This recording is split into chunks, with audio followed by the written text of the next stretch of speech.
Alright, hello once again, Jeff Scott of Rankin Technical College, and I've been going over a series of video presentations I'm making for the Rankin Technical College AWD Application and Website Development program, and in particular the AWD 1111.NET Framework with Web Databases class. For the fall 2019 semester, the textbook that's going to be used is Pro ASP.NET MVC 5 and a press text by Adam Freeman. So I'm going over the different chapters that are in the book, and I'm in Chapter 5 of 27. Alright, so we left off on page 110, Setting Attribute Values. The author says, all of the examples shown thus far set the content of the elements, but we can also use razor expressions to set the value of attributes. So we're going to come in and we're going to change the demo expression dot CS HTML file.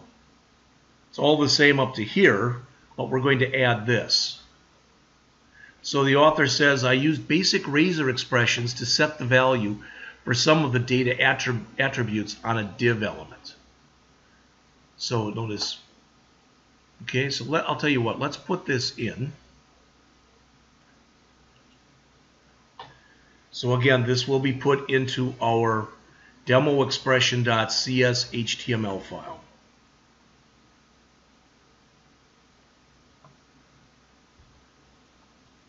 So right on the bottom here, we've added that.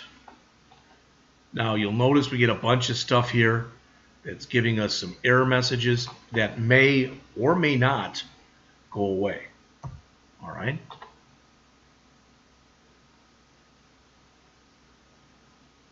Saying that some of this stuff they're not valid values. Data attributes are attributes whose names are prefixed with data followed by a minus sign. So you can see there data discount, data express, data supplier, etc. They are an informal way of creating custom attributes. They've been around for a long time. The author used the values of the apply discount, express ship, and supplier view-baked properties to set these. All right. The author says, start the example app, target the action method, and look at the HTML source that has been used to render the page.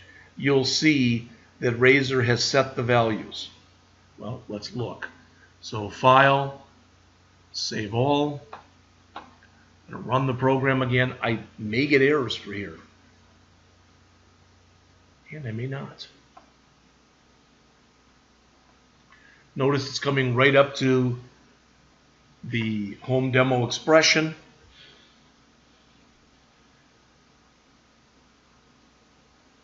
All right. See what's different? Discount. So we added this right here, and they want us to look at the, so I'm going to right mouse click on here and choose View Page Source, and then we're going to come down to that div that's right here.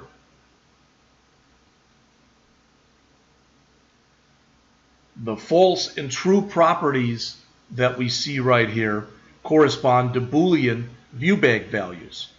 Razor has done something sensible for the property whose value is null, which is to render just an empty string. But as mentioned on page 111, things get interesting in the second set, which is down here. This is the series of checkboxes whose checked attribute is set to the same viewBake properties used for the data attributes. The HTML that's been rendered is what's shown there, which is in blue on the screen and near the bottom of page 111 in your text. All right.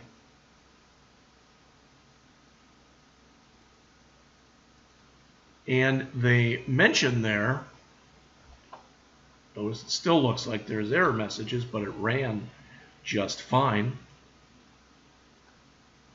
The author mentions on the bottom of the page, Razor is aware of the way that attributes such as checked are used.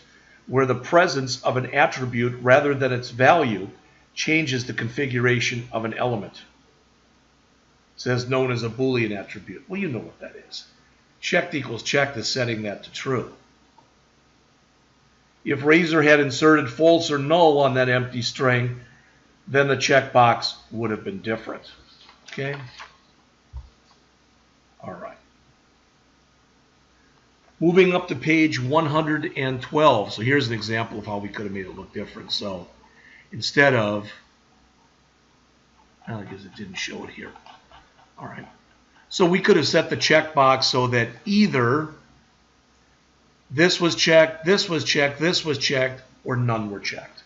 And since it's checkbox, we could have really said any combination, any 0 and none, 1, any 2, all 3.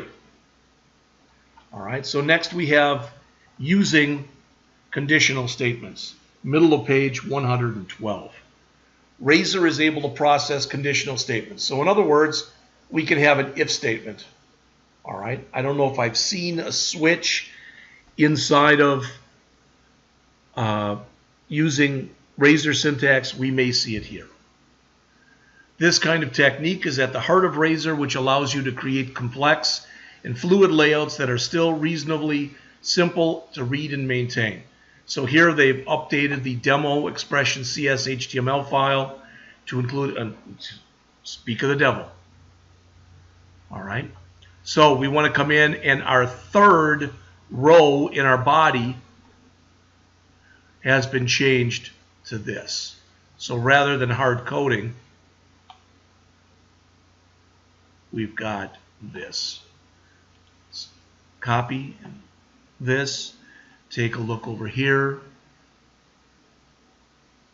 This third row, this stock level, I believe it is.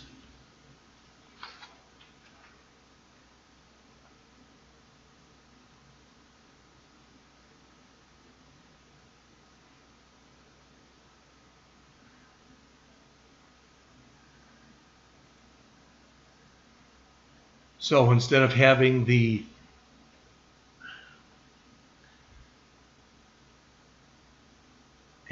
this, let's pretty this up just a tad. All right. We don't have to do this, of course, but to me it sure makes what we're doing a lot easier to read, look at, and hopefully understand as well.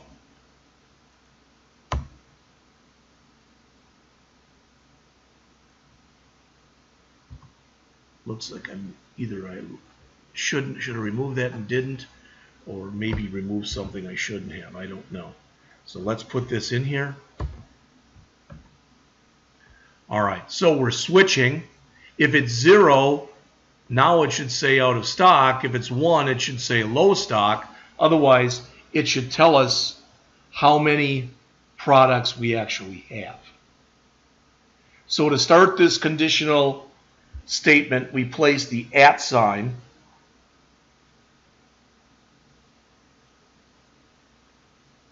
in front of the C# conditional keyword switch.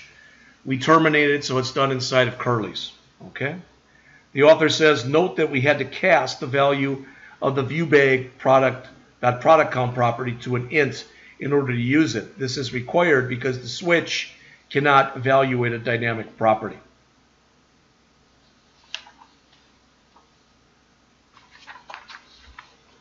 Let's check our time here. We're at 9 minutes, so we're sitting fine.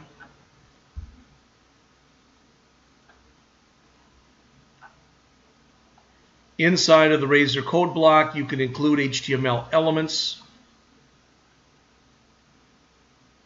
and data values just by defining them with Razor expressions such as this. So if we wanted low stock to be bolded, we could do that right there, and we are, I guess.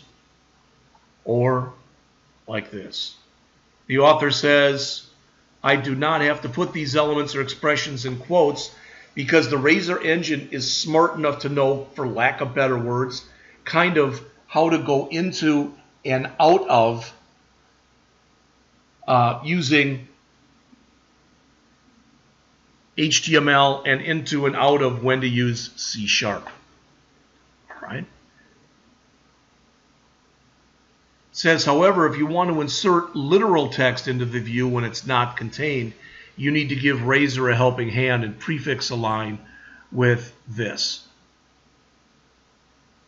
All right, as we've got before the out of stock.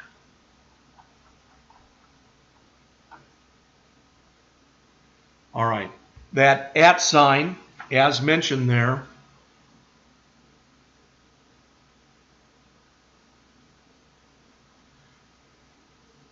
character prevents Razor from interpreting it as a C# statement, which is the default.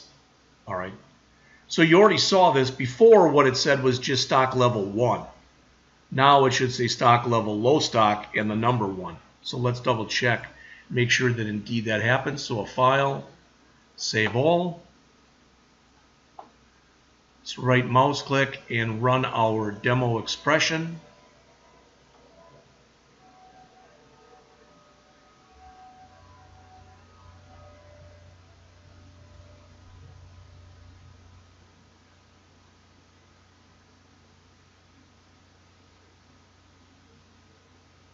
And there it is, the low stock in bold and the number 1. Somehow I've got stock level in here twice, so let's go back. Since again we're only going to be changing the CS HTML file, there they are, there's stock level and stock level. So